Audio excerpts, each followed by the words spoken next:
This is the Royal Report. Good evening, welcome to the Royal Report. I'm Caroline DeRusso, and here's what we've got coming up on the show tonight. Now, Princess Harry has suffered another legal defeat. We'll tell you why it could weaken future attempts at royal reconciliation. King Charles is reportedly firming up his succession plans, but not everyone is included. And the question on everyone's lips, where is Princess Catherine? Well, Esther Krakue joins us from London with the latest on that story. And it's been coming in from all angles this week. We'll dissect each of these issues throughout the show, but let's recap off the top.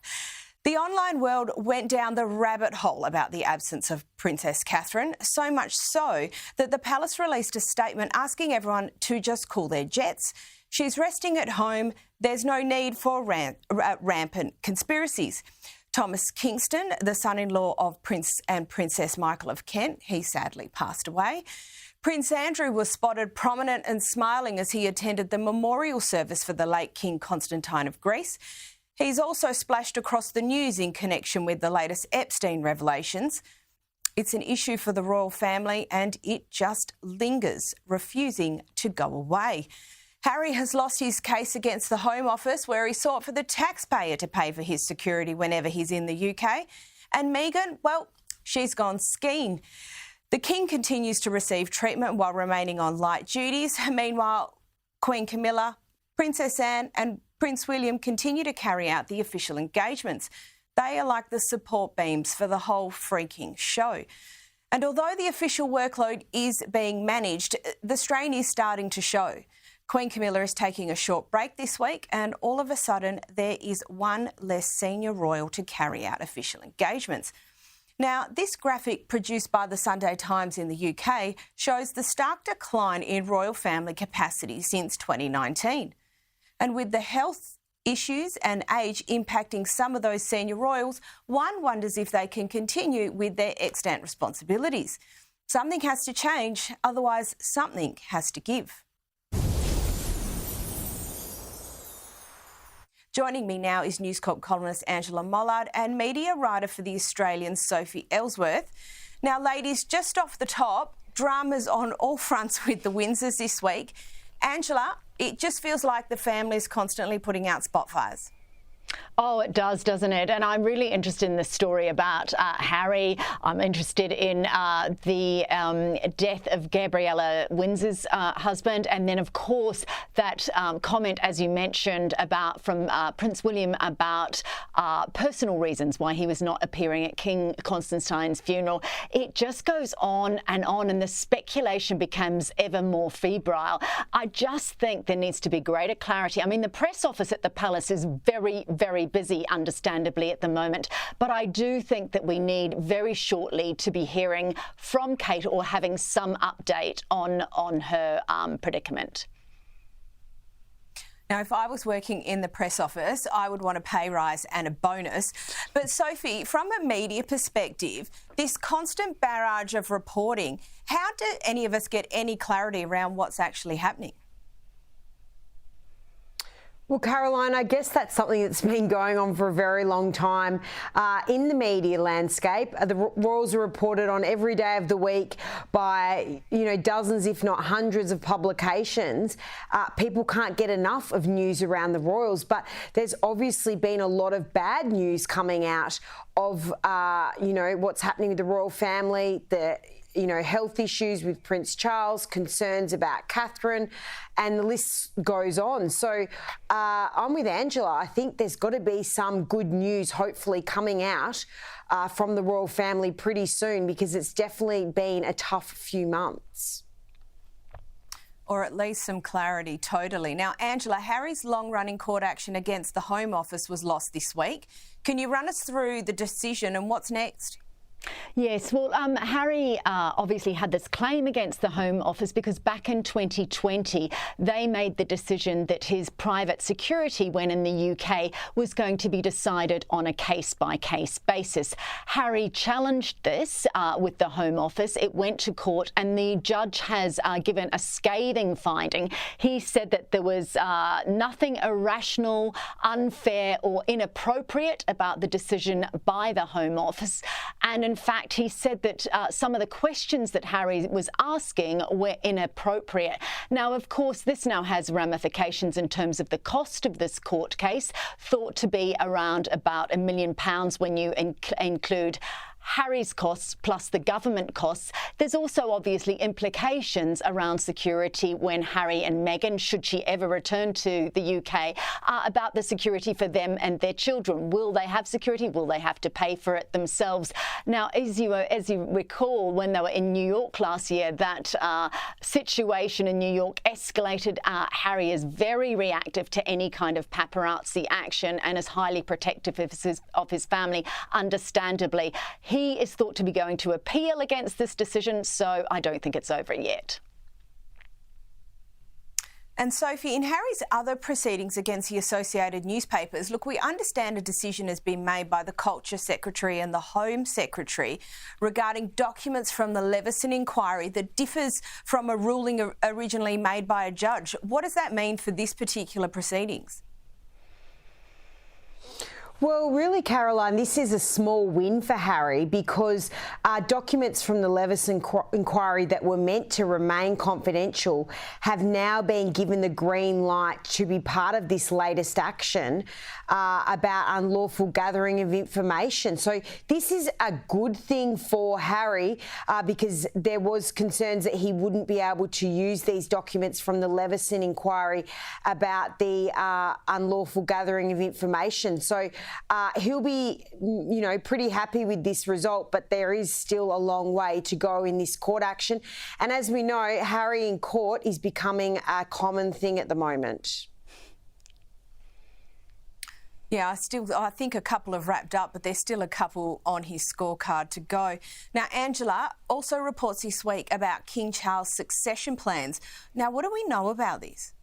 Yeah, little has been said about this, but the suggestion is that he has been considering his succession plans. Look, I think it's very unlikely that a man of 75 coming to the throne late as he did, and now, of course, with that cancer diagnosis, would not be thinking about his succession.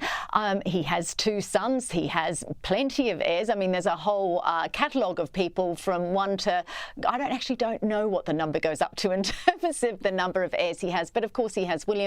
But then, as we have seen in Denmark, when Prince Frederik came to power, he then stepped out of the country, and because of the rules in that country, his 18-year-old son then became in charge, was in charge when he was out of the country. Now, of course, were that to happen if William were to become king, if the current King Charles was to become infirm, and William had to step into that position, of course, George is just a 10-year-old boy. So there would be a lot of thought going into, yes, the slimmed-down monarchy. It was something that Charles particularly wanted, but there are moments, particularly in the last few weeks, when you could question whether it has become too slim. So, yes, lots of questions behind the scenes and just in terms of how that will happen. And, of course, particularly what role, if any, Prince Harry would have in those succession plans.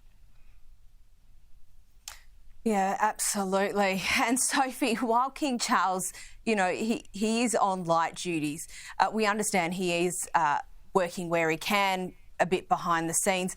But how is he involving himself in the Commonwealth Day celebrations? So, Caroline, obviously this day is the second Monday in March each year.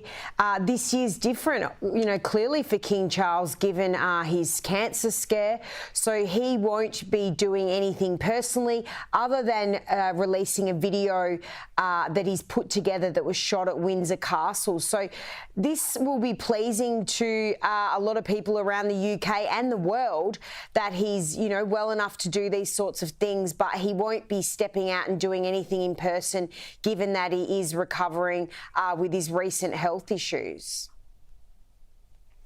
And Angela, just quickly before we move on to the next story, is this another one of those things where the royal family just wants people to see enough of Charles so that they know he's, well enough to be doing some work while keeping him on the bench, obviously, while he's having that treatment?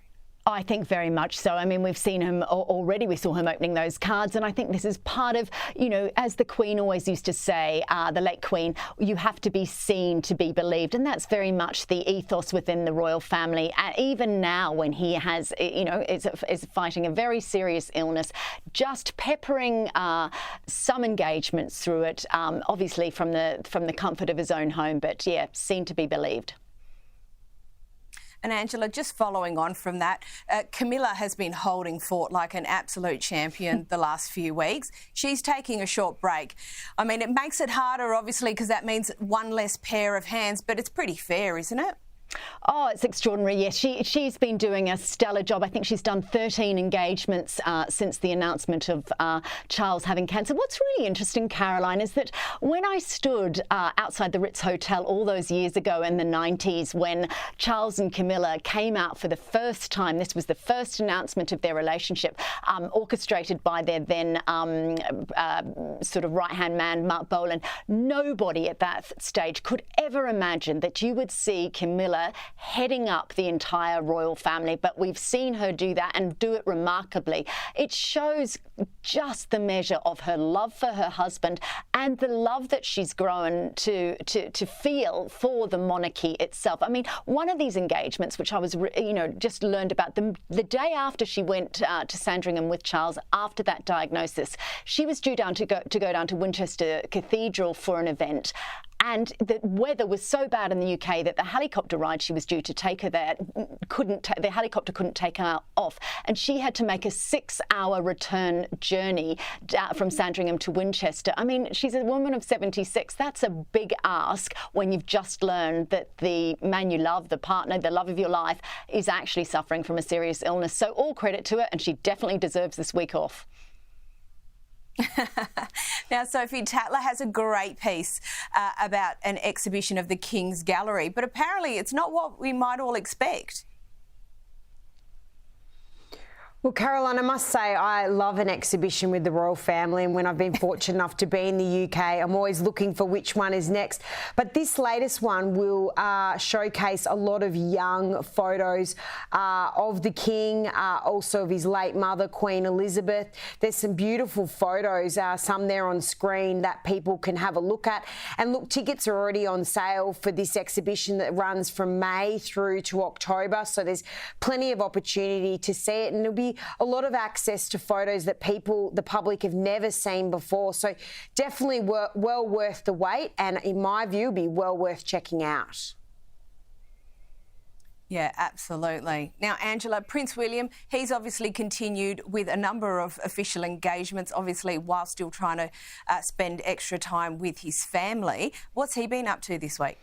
Yeah, he must be a busy guy at the moment, looking after a sick wife, 3 children, and actually having to do prince, you know, duties as well. Look, he's been busy. He went to a synagogue, which was an engagement that was actually delayed from earlier in the year. He and Kate were both supposed to go to this. And this, of course, this visit to the synagogue came after he made those fairly sort of outspoken comments about what was happening in Gaza. He called for, he called for just short of a ceasefire, really. So going to speak to victims of the Holocaust, people that are adjacent to the suffering that occurred in the Holocaust, to learn more about that. And he and Kate, as he said, are very concerned about the rising degree of anti-Semitism in England at the moment. He also visited Wales, and we have to remember that he is the representative of Wales. He's the sort of head of that country, and he went to Wrexham in Wales. He did many engagements that day. A football club. He met with young children. He met with the survivors or family members of the mining disaster that had taken place in Wales. So he very much is still doing his day-to-day work after that little hiccup that we saw him not attending King Constantine's funeral for memorial for personal matters. Yeah, he's definitely got plenty of balls in the air at the moment. Angela Mollard, Sophie Ellsworth, thank you so much for joining us this evening. Now, coming up, the palace has hit back against Princess Catherine conspiracy theories. But where is she really? Esther Krakue joins us from London to give us all the details.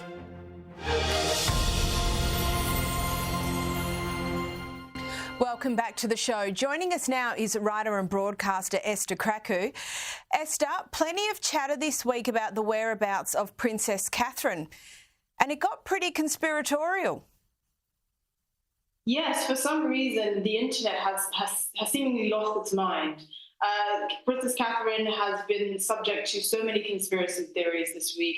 People are trying to uncover the nature of her surgery and her illness that necessitated this medical intervention. And unfortunately, the palace has had to step in to release a statement on behalf, asking people to respect her privacy. They understand they're disappointed that she's had to cancel her engagement, but she is recovering well. Obviously, the priority is for her recovery and obviously the safety and well-being of her children, who are no doubt dealing with their mother being out of action for the next few weeks as well. I mean, some of the conspiracy theories, I have to admit, they did make me laugh. There's a meme going around on the internet assuming that, saying that Princess Catherine underwent a BBL surgery. So she may very well be the first Kardashian of the royal family if Meghan Markle doesn't beat her to it. But in all seriousness, it's not very nice for people to try and uncover the nature of sort of your medical intervention and intimate medical details. And unfortunately, the Princess of Wales has had to deal with this. The public seems to be getting quite restless and anxious over the fact that she's no longer kind of in the picture at the moment. But hopefully this statement released on her behalf will put an end to it, and we will not be seeing Princess Catherine, the princess of Kardashian land. Eyebrows were also raised earlier this week when Prince William pulled out of a memorial service for his godfather, the late King Constantine of Greece. Do we know what happened here? So that's another mystery that's, again, fueling conspiracy theories, because the palace only said that he had to drop out due to a personal matter that's unrelated to the Princess of Wales's health. So we're assuming that everything is at least stable on that end. But again, we don't know. There's so many members of the royal family, high-profile members of the royal family, that have had to drop out of engagements. Obviously the king is for obvious reasons because of his cancer diagnosis, the Princess of Wales because she's recovering from quite a serious medical intervention in the form of abdominal surgery, and now Prince William had to drop out of his godfather's memorial service. But he is back and he's out and about, and he was seen at a synagogue in London a few days ago. So I suspect it was a one-off thing. He didn't actually cancel sort of an official engagement on behalf of the state. It was a memorial service for his godfather. So it was certainly a personal matter in that regard anyway, and it was something that came up that had to interrupt that. And that all happens. People take time off work sometimes, a day or two for personal reasons. So I think people are more understanding of that. It's obviously the other members of the royal family that are drawing a bit more concern. Speaking of Prince Andrew, the front page of today's Daily Mirror has a splash about a fresh Prince Andrew bombshell. Look, I'm not sure his family can take much more of this. What's happened this time? So again, Prince Andrew has been dragged, you might say, kicking and screaming back into the spotlight, because a judge has ordered for more documents involved in the Jeffrey Epstein case to be released, to be made public.